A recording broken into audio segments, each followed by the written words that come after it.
Une eau claire et limpide. À première vue, rien ne laisse ici imaginer une quelconque pollution. Pourtant, il y a quelques jours, l'Association pour la sauvegarde du Léman a dévoilé des chiffres alarmants. 100 tonnes de plastique arrivent chaque année dans le lac, soit 2 fois plus que les données estimées en 2018. Ces plastiques sont de divers types, ce sont des macro et des microplastiques.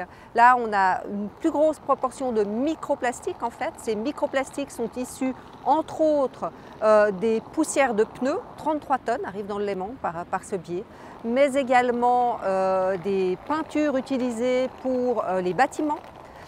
Également les mégots, les emballages à usage unique, enfin toute une panoplie en fait, de types de plastique très différents. Mauvaise gestion, contamination volontaire ou non, fuite accidentelle ou encore perte lors de l'utilisation du produit. Cette étude menée par le bureau Earth-Action détaille aussi d'où proviennent ces plastiques. Selon le rapport, 83% d'entre eux se déversent dans le Léman via le ruissellement des eaux sur les sols perméables.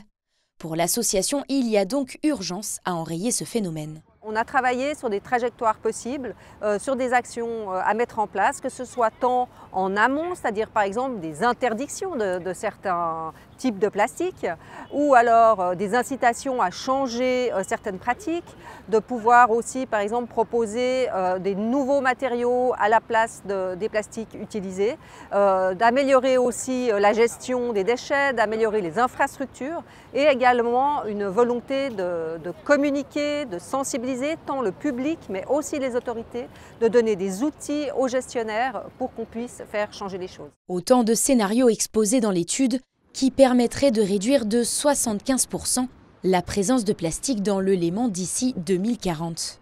Pour sensibiliser le public, une conférence gratuite se tiendra aussi le 18 mars prochain sur le campus Biotech de Genève, en présence de nombreux spécialistes de la pollution plastique.